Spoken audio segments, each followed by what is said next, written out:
আল্লাহ বলছেন বিসমিল্লাহির রহমানির রহিম ইন্নাল্লাহা ওয়া মালাইকাতাহু ইউসাল্লুনা আলান নবী ইয়া আইয়ুহাল্লাযীনা আমানু।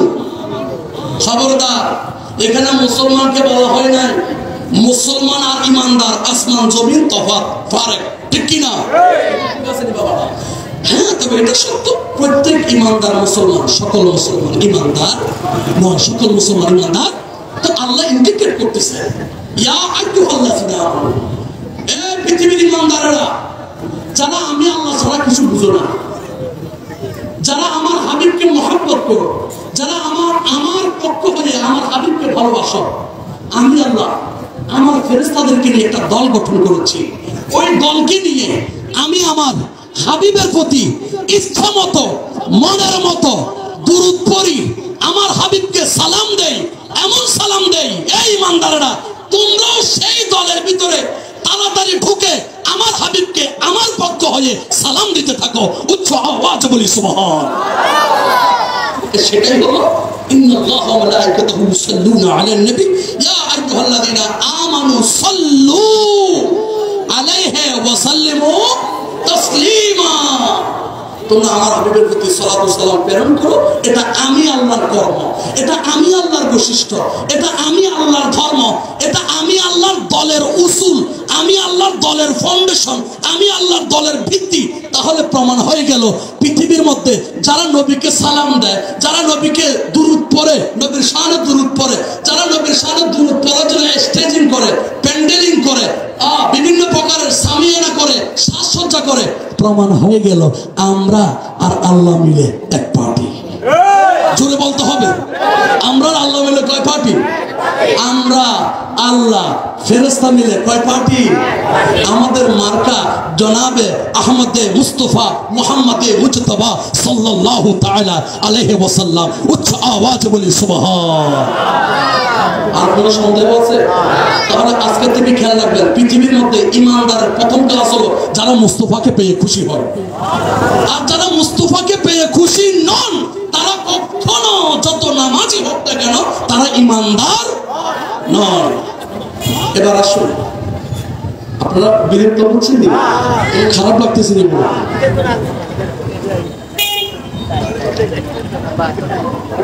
বাবাজিরা আমার গভীর মনোযোগ, আল্লাহ বুঝতে পারলাম আপনি আপনার হাবিবকে সৃষ্টি করে খুশি। হাদিসে কুদসির মধ্যে রাসূলের জবানে আমার আল্লাহ বলেন, মাহবুব রে, পুরো কায়নাতকে সজ্জিত করেছি আপনি রাসূলকে জাহির করার জন্য। লাউলা কালামা খালাকতুল আফলাক। উচ্চ আওয়াজ বলি সুবহানাল্লাহ।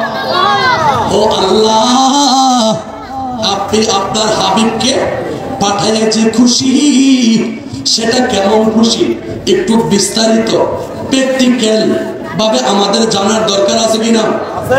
জোরে বলতে হবে, আরো জোরে বলতে হবে। আল্লাহ জাল্লা শানহু আল্লাহর হাবিবকে পাঠাইয়া খুশি, আমরা নবী পেয়ে খুশি, ঠিক কিনা? এই খুশির দৃষ্টিকোণ থেকে, খুশির দিক দিয়ে আমরা আর আল্লাহ মিলে এক পার্টি। সুবহানাল্লাহ।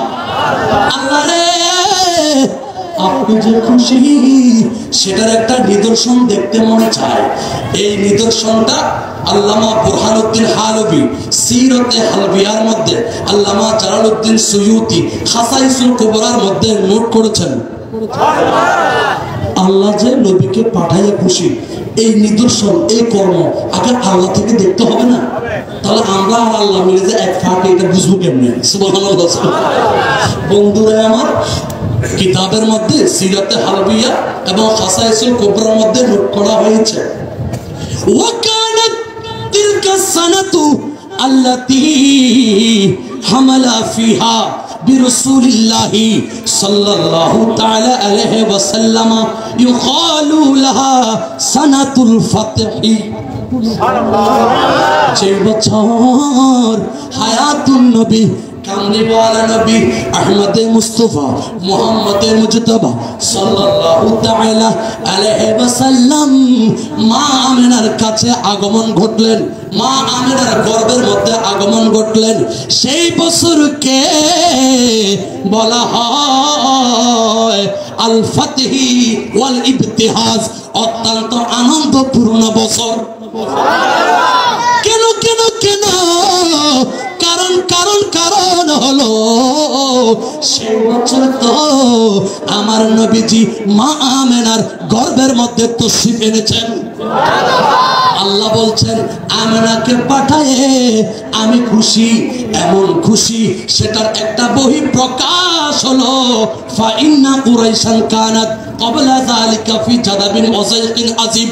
রাসূল যে বছর দুনিয়াতে আসবেন তার আগের বছর থেকে কুরাইশ পরিবার, কুরাইশ এলাকাবাসী সকলে খানা পিনা দুর্ভিক্ষের মধ্যে অত্যন্ত কঠিন অবস্থায় ছিল। দয়াল নবী কামলিওয়ালা নবী ফাহাদারাত আরদু ওয়া হামালাতিল আশজারু ওয়া আতাহুমুর রাদু মিন কুল্লি জানিব ফি তিলকা সানা। সুবহানাল্লাহ বলেন। দয়াল নবীজি কামলিওয়ালা নবী যখন মা আমেনার গর্ভে আগমন করলেন, তৎকালীন আরবের মরুভূমি, সেখানে এত কঠিন ভূমণ্ডল, এত কঠিন ছিল, এত শুকনো ছিল, এত ফাটা ছিল, মানুষ সেখানের মধ্যে সহজে হাঁটতে পারতেন না।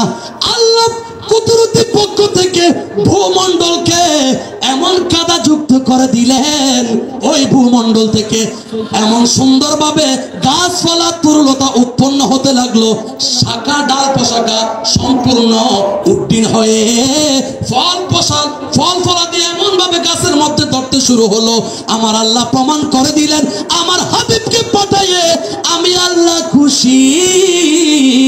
সেটার বাস্তবতা হলো আরবের মধ্যে ভূমণ্ডল অত্যন্ত শুকনা ছিল, হাবিবের আগমনে আমি গাছপালা তরুলতা ফলমূল দিয়ে ভরপুর করে দিলাম। ভূমণ্ডল ছিল অত্যন্ত শুকনা, গাছ-গাছালির তরুলতা এগুলা একবার শুকনা কাঠের মতো ছিল। রাসূল আগমন করেছে, ভূমণ্ডল থেকে গাছ উৎপন্ন হওয়া শুরু হয়েছে, যে সমস্ত গাছের মধ্যে ফল ফলাদি নাই সেখানে ফল ধরা শুরু হয়েছে। উচ্চ আওয়াজে বলি সুবহানাল্লাহ। ঈদ মিলাদুন নবীর মাহফিল, ঈদ মিলাদুন নবীর মাহফিল প্রথম করেছেন রাব্বানা। ঈমানদারগণ জুলুস করো না, ঈমানদারগণ জুলুস করো না। আল্লাহুম্মা সাইয়্যিদিনা মাওলানা মুহাম্মদ ওয়া আলা আলি সাইয়্যিদিনা। আশকরে আল্লাহ কই জিবরাইল শুনো না, আশকরে আল্লাহ কই জিবরাইল শুনো না। তুমি আসমান সাজাও, জমিন সাজাও, আসমান সাজাও, জমিন সাজাও, সাজাও বেহেশত খানা। ঈমানদারগণ জুলুস করো না, ঈমানদারগণ জুলুস করো না। আল্লাহুম্মা সাইয়্যিদিনা মাওলানা মুহাম্মদ ওয়া আলা আলি।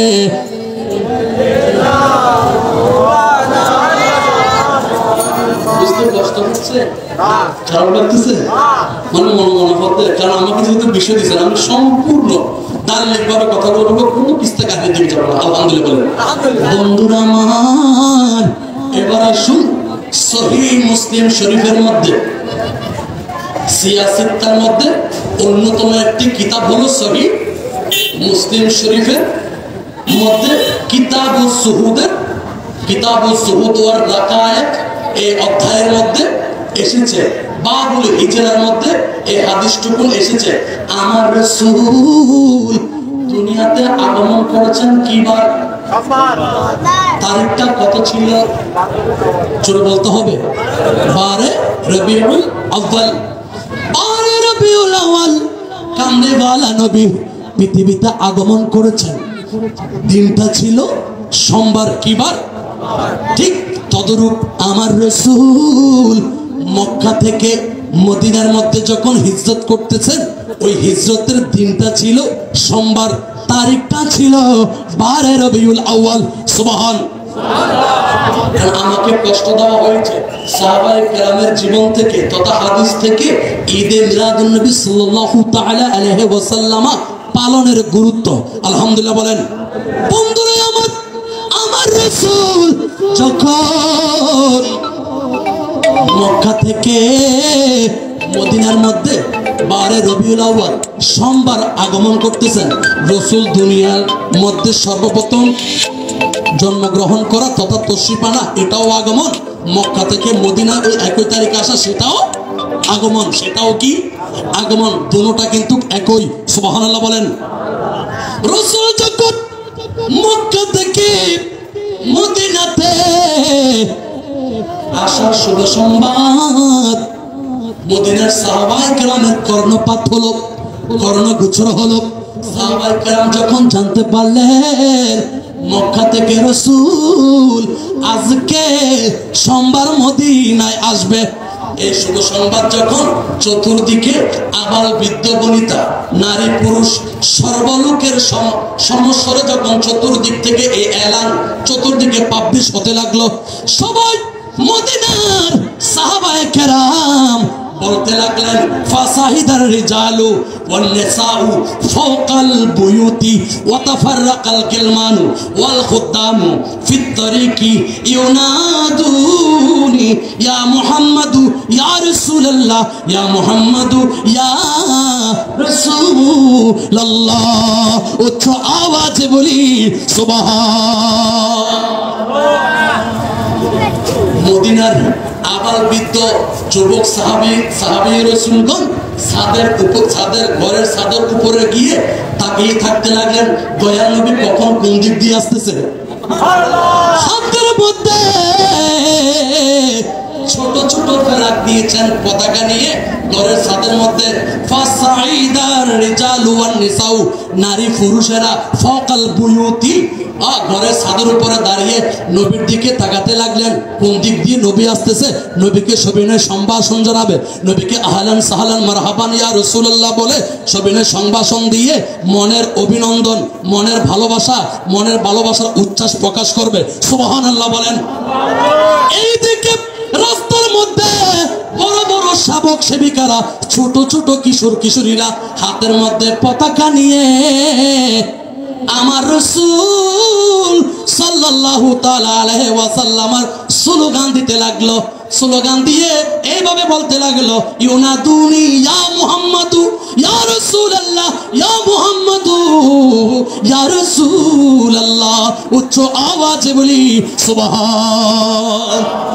তাহলে এই হাদিস থেকে, এই সহিহ হাদিস থেকে, সহিহ মুসলিম থেকে, বাবুল হিজরা এই অধ্যায় থেকে প্রমাণ হয়ে গেল সাহাবী রাসূলগণ রাসূলের আগমন উপলক্ষে ঘরের ছাদের মধ্যে গিয়ে মুস্তাফাকে অভিনন্দন দেওয়ার জন্য, মুস্তাফাকে ইস্তেকবাল করার জন্য, মুস্তাফাকে রিসিপশন দেওয়ার জন্য ইচ্ছা মতো আনন্দ মতো খুশি উল্লাস করে নারায়ে রিসালাতের স্লোগান দিয়েছেন।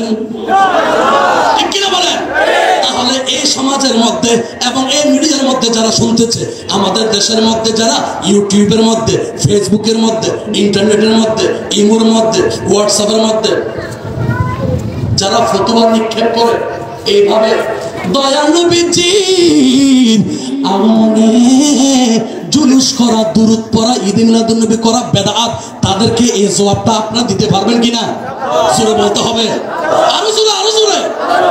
যদি আরবি বলতে না পারেন তাহলে এতটুকু বলবেন, এই বেশি ফিডিং ফিডিং না করিস, মুসলিম শরীফ আসবে দয়াল নবীরে ফায়েনে খুশি করন সাহাবী হলর সুন্নাহ। এত ঠিক না ভালো, যেন বেশি মারামারি করিব এটার সামনে এটা বলবো সুযোগ ঠিক আছে, ঠিক আছে। গত মাসে আমরা কোথায় ফটিকছড়িতে একটা মাহফিলে গেছিলাম। সেখানে দুইজন একটু ঝামেলা ছিল। আল্লাহ বান্দারা কি সবাই বলতে হবে, হাতে রাখলে সব সমান। তখন একজন ফস করে দাঁড়িয়ে বলতেছে, এতই মিলাদুন নবীর কথা কম পড়ে না, এখন নামাজের কথা হয় না, কি কথা বলতে। তখন আমার মাথাটা একটু হালকা হ্যাং হয়েছে নি, তখন আমি ফস করে বলে দিয়েছি, কারণ আমার শরীর তো দুজনে যাইবে, আর মিলাদুন নবী জান্নাতে যাইবে। তো আমি যে কথাটা বলছি এটার সপক্ষে দলিল নেই, জোরে বলেন। আচ্ছা, নামাজ পড়ে মানুষ দুজনে যাবে না, জাহান্নামে ঢুকবে না, দলিল জানেন তো আপনারা, আল্লাযীনা হুম আন সালাতিহিম সাহুন। এবার আপনাদের একটা মাসআলা শর্ট করে দিই। আমি একটা কথা খেয়াল রাখবেন, আমি একটু ভিন্ন দিকে যাচ্ছি। সেটা হলো, তারা বলে ঈদে মিলাদুন নবী কি কোরআনে আছে? মুসলমানের জীবনে ঈদ কয়টা রে ভাই? দুইটা। একটা হলো ঈদুল ফিতর, আর একটা হলো ঈদুল আযহা। ঈদুল আযহার নামাজ পড়া কি? আচ্ছা, আপনারা কি বলতে পারবেন বাংলাদেশের মধ্যে যতগুলো গ্রাম আছে, আল্লাহুম্মা সাল্লি আলা মাওলানা মুহাম্মদ ওয়া আলা আলি সাইয়্যিদিনা মাওলানা। বাংলাদেশের মধ্যে যতগুলো গ্রাম আছে, সকল গ্রামের মানুষরা কি ঈদুল ফিতরের দিন সবাই কি ঈদের নামাজ পড়ে? ঈদুল আযহার কি সবাই কি পড়ে? পড়ে না, পড়ে দুইজন, একজন, পাঁচজন, দশজন হলো তো বাচ্চা। ঠিক আছে। আচ্ছা, একটা কথা খেয়াল রাখবেন, তাসাউফ দর্শনের দিক থেকে যে ঈদ মিলাদুন নবী আমরা পালন করাকে বেদাত বলে, এটা কোরআনে নাই। মুসলমানের জীবনে আবার মুসলমানের জীবনে দুটা ঈদ, ঈদুল ফিতর, ঈদুল আযহা। ঈদ মিলাদুন নবী করতে আসলো ভাই, এখন যদি আমাদের জবান ছুটে যায়, মুসলমানের জীবনের মধ্যে ঈদ তো আমাদের ওলামায়ে কেরাম ৬টা ৭টা এভাবে এক একটা কোরআন হাদিস থেকে রিসার্চ করে বাহির করছে। মুসলমানের জীবনের মধ্যে এমন ঈদ আছে, পুরা মুসলমানের জীবনে যদি হায়াত যদি 63 বছর পায়, 63 বছরে ঈদ আছে। বলো সুবহানাল্লাহ। কেমনে ঈদ আছে? এই দলিল তো তোমাকে দেবো। তুমি তো তর্ক করতেছো, তুমি তো শিখতে আসো না, ঠিক কিনা বলো? যেটা তর্ক করতে আইবো এবার জবাব না দিবে, যেটা শিখতে আইবো এবার জবাব দিবে, ঠিক আছে? তখন আমি এইভাবে উপস্থাপন করছি, পড়ে দেখলাম যে ঈদ ইসলামী শরীয়ত মোতাবেক দুই প্রকার, ঈদুল ফিতর, ঈদুল আযহা। নবীজির আগমনে তাসাউফ দর্শন মোতাবেক এই দুই প্রকার, একটা হলো ঈদ শরঈ, আরেকটা হলো ঈদ সুরুর। ঈদ সুরুর যেটা, এটা হলো এটার জন্য সরাসরি শর্ত নয়, আর ঈদ শরঈ যেটা, এটার জন্য সরাসরি হুকুম, আহকাম, আরকান, আহকাম সবকিছু শর্ত, ঠিক কি না? তো ঈদুল ফিতর, ঈদুল আযহা যদি আপনি পালন না করেন, আপনাকে কবিরা গুনাহ। ঈদুল ফিতর যদি আপনি না করেন, কবিরা গুনাহ হবে না? তো কবিরা গুনাহ যদি হয়, তাহলে কোথায় যেতে হবে? জান্নাতে। কোথায়? জাহান্নামে যাবে। আর মুস্তাফার বেলাদত উপলক্ষে ফালিয়াফরাহু, ফালিয়াফরাহু মানে খুশি করা, এটা হলো ঈদ সুরুর। এটা এমন একটা খুশি যে আমার আল্লাহ বলতেছেন, হাবিব আপনার আগমনকে কেন্দ্র করে খুশির মধ্যে নামাজ ঈদুল ফিতর না পড়লে আযাব দেব। মগর আপনার ঈদুল আপনাকে কেন্দ্র করে কেউ যদি ঈদ করে আনন্দ করে খুশি খুশি হয়, তাহলে আমি তার নসিবে যদি কোনো আযাব থাকে সেটা হারাম করে দেব। আপনাকে পেয়ে যারা খুশি তার জন্য জাহান্নাম হারাম। জোরে বলুন না সুবহানাল্লাহ। জাহান্নাম কিরকম হারাম এটা আরেকটু পরে বিস্তারিত জানবো। আলহামদুলিল্লাহ বলেন না। এটা হলো এজন্য যারা বেশি বাড়াবাড়ি করবে কথা বলছেন এইভাবে। কোরআন শরীফের মধ্যে যে ঈদের কথা বলা হয়েছে এটা হলো ঈদ শুরু, এটা হলো ঈমানী ঈদ। কিসের ঈদ? ঈমানী ঈদ। আর এটা হলো ঈদের শরীয়ত, ঈদের শরঈ, এটা হলো শরীয়তের ঈদ। আর এটা হলো ঈমানের ঈদ। ঈমান যদি না থাকে শরীয়তের কোনো মূল্য। তুমি ঈমান বাদ দিয়ে কিসের শরীয়ত? সকল শরীয়ত তরিকত হাকিকত মারফতের ফাউন্ডেশন হলো ঈমান। কি ঈমান? তো ঈমান হলো রাসূলুল্লাহ, রাসূলকে পেয়ে খুশি হওয়া। তুমি তো রাসূলকে পেয়ে খুশি না, তাহলে তোমার সকল কিছু প্রশ্নবিদ্ধ হবে। ঠিক কি না বলেন? আরো জোরে বলতে হবে। আমরা কি তোমাকে গালি দিছি? কেউ কোনো খারাপ পাচ্ছেন না? বাবাজিরা আমার, একটু গভীর মনোযোগ। আমার সাবজেক্ট ছিল সাহাবায়ে কেরাম থেকে ঈদে মিলাদুন নবী, তাহলে সেটা প্রমাণ হয়ে গেল। দ্বিতীয় নম্বর হলো সাহাবায়ে কেরাম থেকে ঈদে মিলাদুন নবী আরেকটা হাদিস আপনাদেরকে এখন শোনাবো, গভীর মনোযোগ দিতে হবে।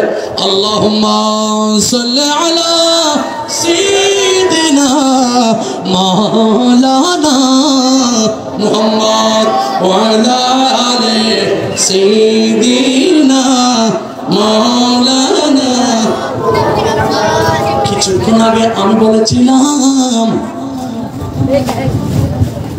নামাজ না পড়লেও জাহান্নামে যেতে হবে, নামাজ পড়েও অনেকে জাহান্নামে যাবে। ঠিক না? কিন্তু মুস্তাফার বেলাদাত এটা এমন একটা আমল যে আমল করলে জাহান্নাম হারাম হয়ে যায়। বুখারী শরীফের শরহ সিয়াসিত্তার মধ্যে এই কিতাব আমাদের দেশের মধ্যে ওয়াহাবি, খারেজি, রাফিজি, সুন্নি, শিয়া, মুতাজিলা যত রকমের ইসলামিক দল আছে সবাই কিন্তু বুখারী শরীফকে মানে। ঠিক কি না বাবা? সেই বুখারী শরীফের শরহ, সেই কিতাবের নাম হলো ফতহুল বারী, ফতহুল বারী, এবং সেটা সহিহ বুখারী শরীফের মধ্যেও নোট করা আছে। সেটা কি? জলিলুল কদর সাহাবী হযরতে আব্বাস রাদিয়াল্লাহু তাআলা আনহু, সুবহানাল্লাহ বলেন। হযরতে আব্বাস রাদিয়াল্লাহু তাআলা আনহু বর্ণনা করতেছেন, ইন্নাল আব্বাসা ক্বালা লাম্মা মাতা আবু লাহাবিন। আবু লাহাব মুসলমান ছিল না কাফের ছিল? ফিসিল থেকে বলেন, আবু লাহাব মুসলমান ছিল না কাফের ছিল? পিছন থেকে কি বাবা মনোযোগ আছে না দেখি। আবু লাহাব মুসলমান ছিল না কাফের ছিল? কাফের। মনোযোগ আছে বন্ধুরে। এখন কিছু সময় ফেসবুকে দেখতেছি আবু লাহাব এবং আবু জেহেল কেও মুসলমান বলতেছে। আবু জেহেলকে পাইছেন না? আবু জেহেলকে ইমানদার মুসলমান, এবং আবু লাহাবও নাকি প্রথম কাতারের মুসলমান ছিল।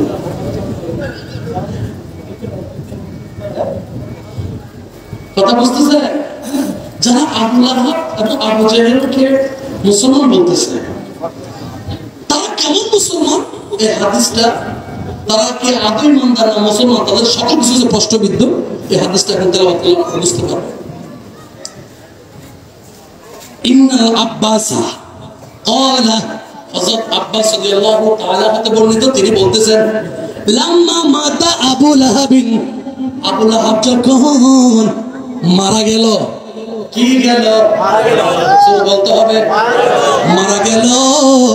রাআইতুহু ফি মানামি, আমি আব্বাস স্বপ্নে দেখেছি, খাবে দেখেছি।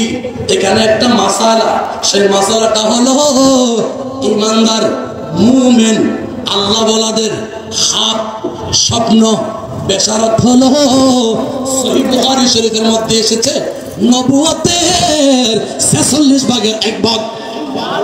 জোরে বলতে হবে। কে আবার অনেক আমাদের দেশের আছে স্বপ্ন কথা হতো, স্বপ্ন কথা এরকম আমাদেরকে টিটকারি মারা বুঝুন। অথচ আমার রাসূল বলছেন মুমিনদের খাপ, মুমিনদের স্বপ্ন, মুমিনদের বাশারত নবুয়তের ৪৬ ভাগের ১ ভাগ। নবুয়তের ভাষা যেটাকে ইলহাম বলে, কি বলে?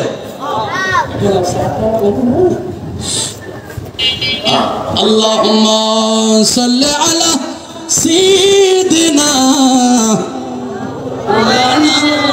মুহাম্মদ ওয়া আলা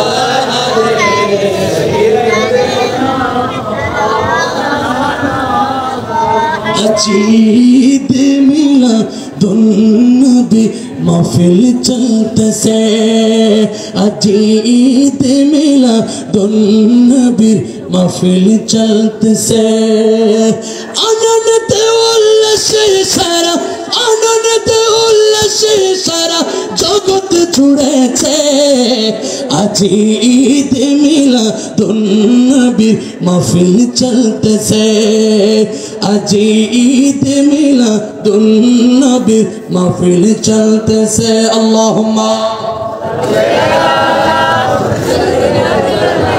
मौलाना मुहम्मद वाला आले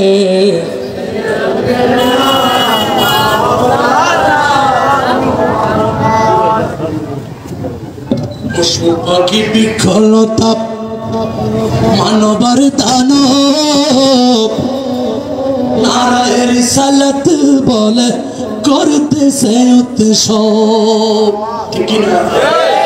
সুবহানাল্লাহ বলে। পশু পাখি বিকলতা মানবার দানব নারায়ের রিসালাত বলে করতেছে উৎসব, সেই উৎসবে তোলে না দোলায়, সেই উৎসবে তোলে না দোলায় নূরের বাতাসে, আজি ঈদ মিলাদুন্নবীর মাহফিল চলতেছে, আজি ঈদ মিলাদুন্নবীর জুলুস চলতেছে। আল্লাহুম্মা সাইয়্যিদিনা মাওলানা وعلى آله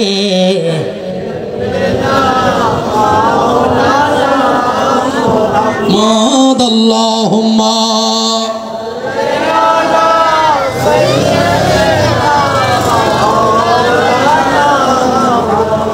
وعلى آله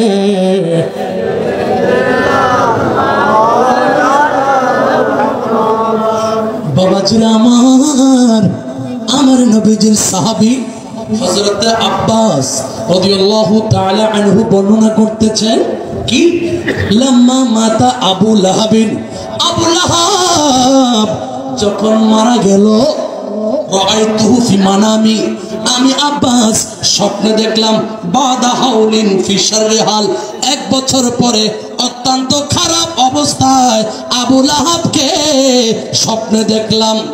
কি দেখলাম? ফাকালা, ফাকালা মানে আবু লাহাব বলতেছে মালাকে তো বাদকুম, ও আব্বাস তোমাদের থেকে যখন আমি পৃথক হয়ে আসলাম, রাহাতান ইল্লা আন্নাল আযাবা, ও আব্বাস তোমাদের থেকে পৃথক হয়ে যখন আমি কবরের মধ্যে দাফন হলাম, আমি অত্যন্ত আযাবের মধ্যে আছি। কিসের মধ্যে আছি?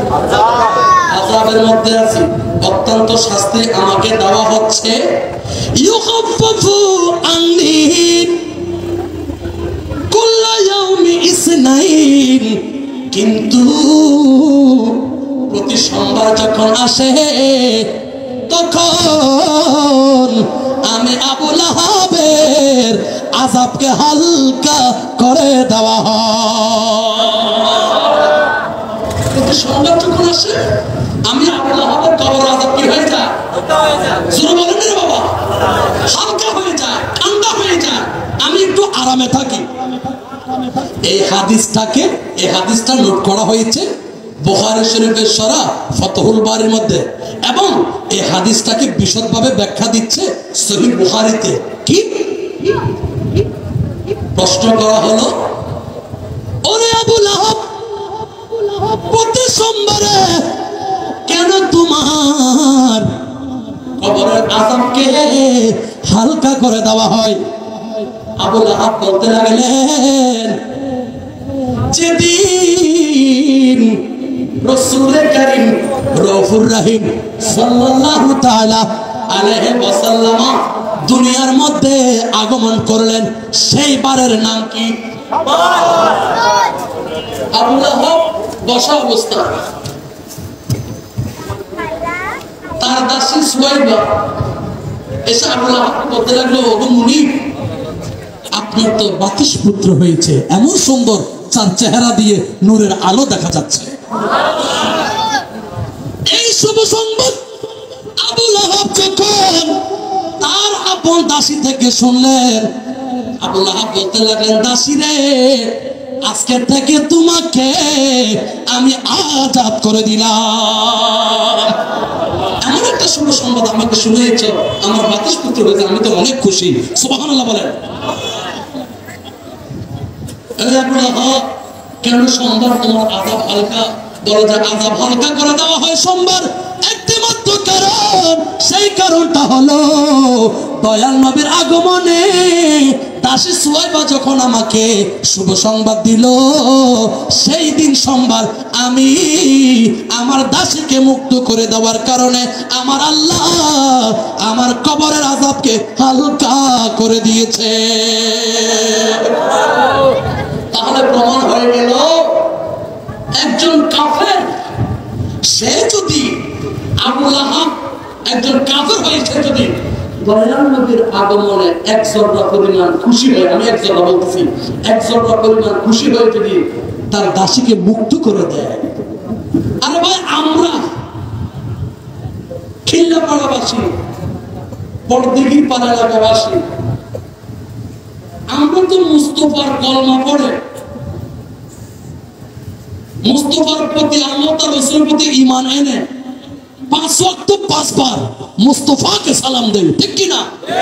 শুধু তাই নয়, মুস্তাফা আগমনকে কেন্দ্র করে আমরা যখন গরমের যে কোনো মুরগি জবাই করি, তখন আল্লাহ তার রাসূলকে স্মরণ করে আমরা ফাতিহা দেই, ঠিক কি না? আরে ভাই, আমরা মুস্তাফার আগমনে খুশি করে এতগুলা কর্ম যদি আমরা কোরআন তেলাওয়াত, খতমে গাউসিয়া, গরু ছাগল কুরবানি দিয়ে ইনসানদেরকে, মানবদেরকে, আল্লাহর বান্দাদেরকে যে আমরা খানা পিনা ব্যবস্থার আঞ্জাম করেছি মুস্তাফার বেলাদাত উপলক্ষে, তাহলে এই হাদিস থেকে প্রমাণ হয় আমরা মুসলমানের জন্য মুস্তাফাকে পেয়ে খুশি হওয়ার কারণে আমাদের কি কবরের আযাব থাকতে পারে? দুই হাত তুলে বলতে হবে, দুই হাত তুলে বলতে হবে, সুন্নিদের কবরের মধ্যে কোনো আযাব নাই। কেন? সুন্নিদের কবর অন্ধকার হবে না, আযাব হবে না। কেন? সুন্নিরা আপাদমস্তক, হারদম-বদম, প্রতিটা শ্বাস প্রশ্বাসে নারায়ে রিসালাত, ইয়া রাসূলুল্লাহ স্লোগান দিয়ে জীবন কাটিয়েছে, ঠিক কি না? এই জন্য সুন্নিদের কবর, মুসলমানের কবর তথা ঈমানদার আশিকে রাসূলদের কবরের মধ্যে কোনো ভয় নাই। আর कब्र अंधेरी में घबराओगा जब तन्हा, इमदाद मेरी करने आ जाना रसूल अल्लाह, रोशन मेरी तुरबत को लिल्लाह जरा करना, जब वक्त नज़र आए आका दीदार अता करना।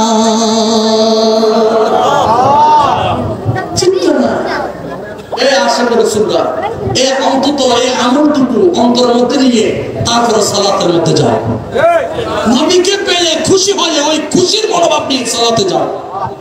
নবীকে পেয়ে খুশি না হলে, হাজার মুসল্লি হলে তোমার সালাত প্রশ্নবিদ্ধ, তোমার সালাত কি প্রশ্নবিদ্ধ, তোমার ঈমান, তোমার নামাজ, কলেমা, যাকাত, হজ, তাসবিহ, তাহলিল যা কিছু করো প্রশ্নবিদ্ধ, ঠিক কি না?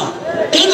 তুমি তো নবীকে পেয়ে খুশি, অথচ নবীর উসিলা দিয়ে পৃথিবীর সকল নিয়ামতকে তুমি ভোগ করো, ঠিক কি না? এই জন্যই আমার আল্লাহ জাফর হুজুর বলতেছে তাদের নামাজ হয় নাই। আলহামদুলিল্লাহ ভাই, আল্লাহ জিনেরা বুঝে না, তিনাদেরকে আল্লাহ বুঝদান করুন। বন্ধুরা আমার, তাহলে প্রমাণ হয়ে গেল সাহাবী থেকে, সহিহ হাদিস থেকে মুস্তাফার বেলাদত উপলক্ষে খুশি করলে জাহান্নাম হারাম হয়ে যায়, ঠিক কি না? এবার আসুন সাহাবীর পরে কি খতরা হবে? হ্যাঁ, ভর্তি কিন্তু বুঝতে না আসলে কম। হ্যাঁ, ভর্তি সিটে আগে অনরে তারা তো সিটে প্রোডাক্ট, হ্যাঁ ওই আল্লাহ ফ্যাক্টরির প্রোডাক্ট, সিটে প্রোডাক্ট, হ্যাঁ ইতরার বিক্রি হয় সিটে ভালো ভর্তি তো না বাজা আমাদের ইতরার বিক্রি আবার ওই আমার লাইফে ইতরার বিক্রি সিটে ভালো ভর্তি তো কি বুঝতে একটু তোর মাল্লাহ সর নাই দিন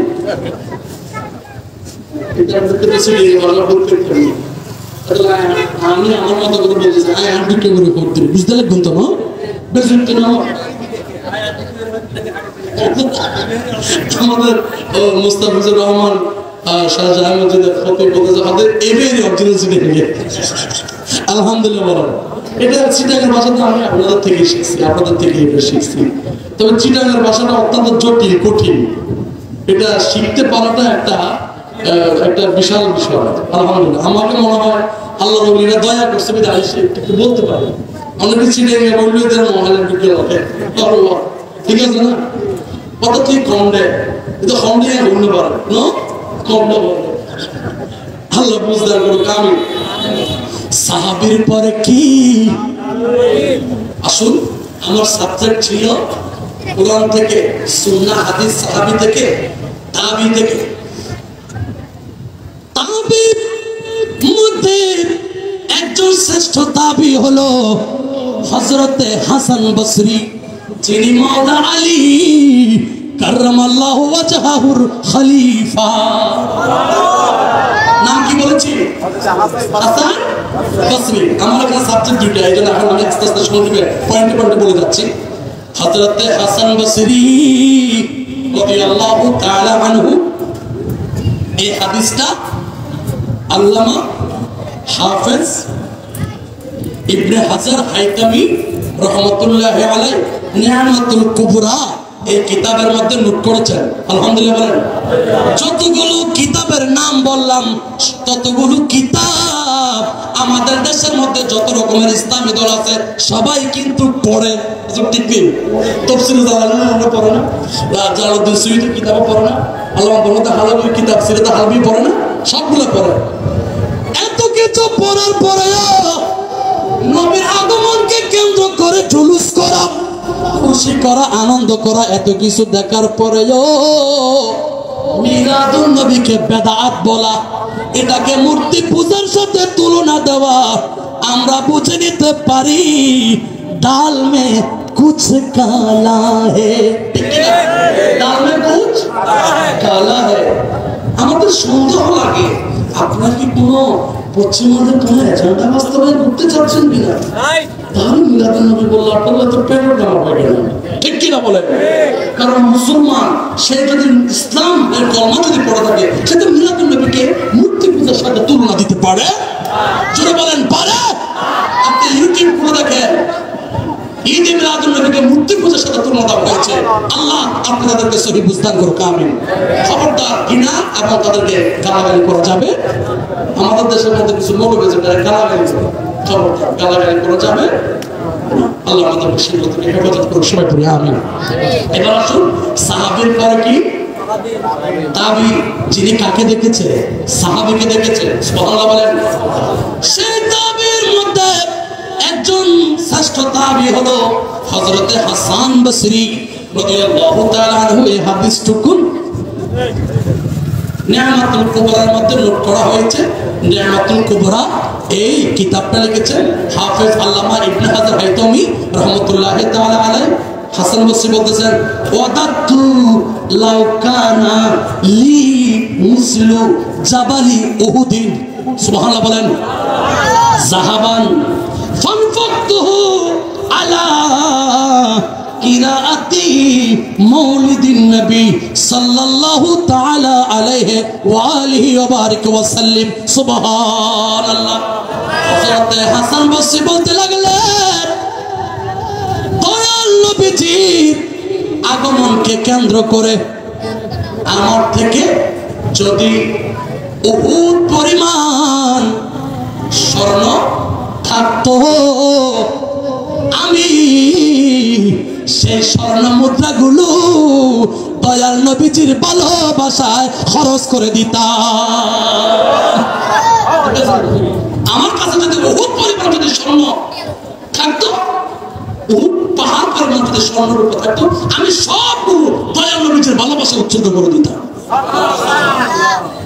তাহলে প্রমাণ হয়ে গেল তাবি থেকে মুস্তাফার বেলাদত উপলক্ষে জুলুস করা, খুশি হওয়া এবং মুস্তাফার বেলাদত উপলক্ষে কিছু খরচ করা, এটা তাবি থেকে সুন্নাত, ঠিক কি না? আচ্ছা, রাসূলের যুগ থেকে, সাহাবীর যুগ থেকে, তাবির যুগ থেকে এখনো তবে তাবির দিকে আমি যাই না। তবে তাবির দিকে যাবেন কি করেন? এতগুলো যুগ থেকে ঈদ মিলাদুন নবী প্রমাণ হয়ে যাবার পরেও কেন ঈদ মিলাদুন নবী নিয়ে আমাদের এত মাথা ব্যথা, এত চুলকানি কেন? না করবে না করবে, কিন্তু এটা বেদাত, এটা খারাপ, এটা নোংরা, এটা মুক্তির কথা, এরকম বলা কি ইসলামের মুসলমানের জন্য শোভা পায়? জোরে বলেন শোভা পায়? আল্লাহ বুঝতে পারুক সবাই, আমিন। বন্ধুরা আমার, এবার আসুন তবে তাবিঈন।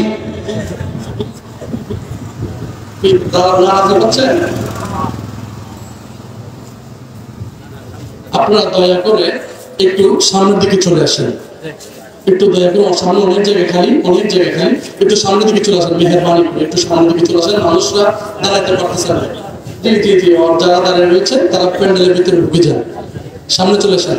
আল্লাহুম্মা সাল্লি আলা সাইয়্যিদিনা মাওলানা মুহাম্মদ ওয়া আলা আলি সাইয়্যিদিনা মাওলানা। এবার আসুন, আমাদের মাযহাব কয়টি? কি কি? হানাফি, শাফিঈ, মালিকি, হাম্বলি। কয়টা হয়েছে? এই চার মাযহাবের ইমামদের থেকে বড় কোনো ইমাম, বড় কোনো আল্লামা, বড় কোনো মুফতি আমাদের দেশে আছে? থাকবে? উদয় হবে? হবে না। হানাফি মাযহাবকে আমাদের দেশের মধ্যে প্রায় ইসলামী দল হানাফি মাযহাবকে স্বীকার করে। ইমাম আযম আবু হানিফা রাদিয়াল্লাহু তাআলা আনহুকে মানে গ্রহণ করে ওনার উসুল, সবক, ফতোয়া, মাসলা মাসাইল যেগুলো উনি ইস্তেমবাদ করেছেন সেগুলোর উপর সবাই আমল করে। বিশেষ করে আমরা সুন্নিরা তো এক নম্বর হানাফি মাযহাব, ঠিক কি না? জোরে বলেন। সেই হানাফি মাযহাবের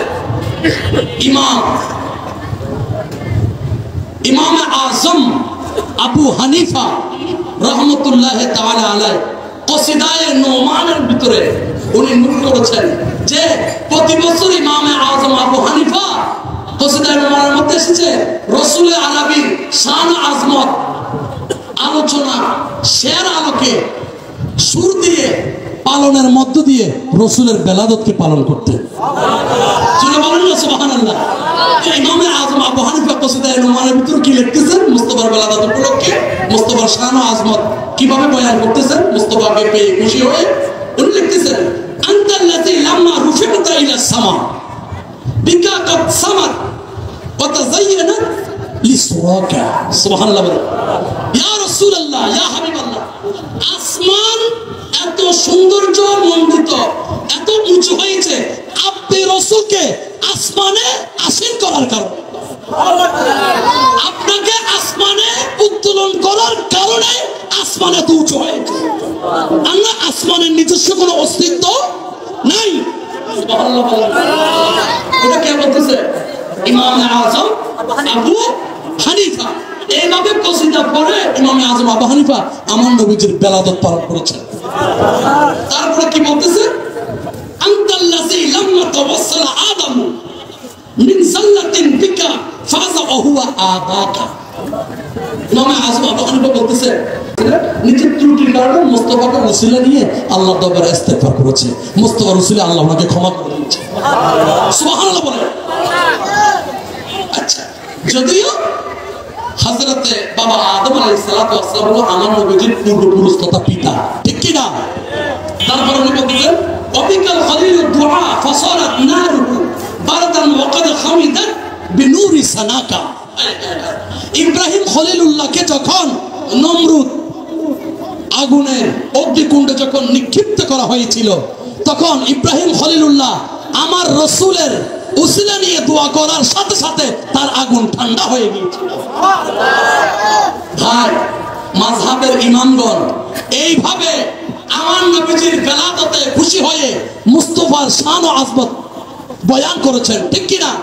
তাহলে আমাদের দেশের মধ্যে আমরা মোল্লা মুন্সিরা ইমামে আযম আবু হানিফা থেকে বড় হইছি যে মিলাদুন নবী করা বেটা? জোরে বলেন। আমার হুজুর বলতেছে ইমামে আযমের কদমের ধুলির যোগ্যতা আমাদের নাই। আল্লাহ আপনি সহি বুঝদার করুন, আমিন। জোরে বলেন আমিন। আমি একটু না শেয়ার কল করতেছি বিষয়বস্তু রাখে আমার কথাগুলো বলার জন্য। আপনাকে কোন না করতেছেন বাবা, যেহেতু আমাকে টানেলি বিষয় দিয়েছেন, এই জন্য আমাকে দলীয় ভিত্তিক কথাগুলো একটা একটা পয়েন্টে পয়েন্টে ভেঙে দিতে হচ্ছে বিধায় আমি একটু নাতের কম পড়েছি। এবার আসুন, আমার ঈদুল মিলাদুন্নবীর আলোচনা এখানে শেষ। এখানে আরেকটা বিষয়বস্তু আমাকে দেওয়া হয়েছে, সেটা হলো গৌসে পাকের জীবন দর্শন। গৌসে পাকের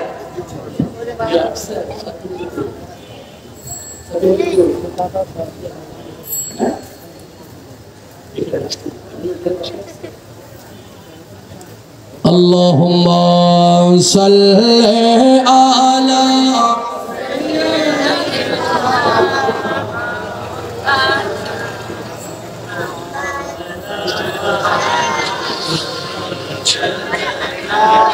মাওলানা মুহাম্মদ আল্লাহুম্মা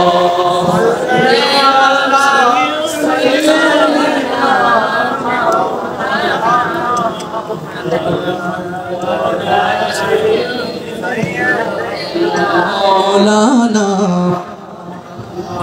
এবার আসুন, কোরআন হাদিস সাহাবী তাবী তাবেঈ থেকে আমরা প্রমাণ করলাম ঈদে মিলাদুন নবী ইতিপূর্ব জায়েজ ছিল, এখনো জায়েজ, কিয়ামত পর্যন্ত জায়েজ। সুবহানাল্লাহ। তাহলে বিষয়বস্তুর আলোকে কোরআন হাদিস সাবজেক্ট যেভাবে দেওয়া হয়েছে সেভাবে আমাদের আলোচনা উপস্থাপন হয়েছে কিনা জোরে বলেন। এবার বলো আলহামদুলিল্লাহ। আমাদের বক্তাদের একটা দোষ কি জানেন? আমাদেরকে যখন মাহফিলের বিষয়বস্তু দেওয়া হয়,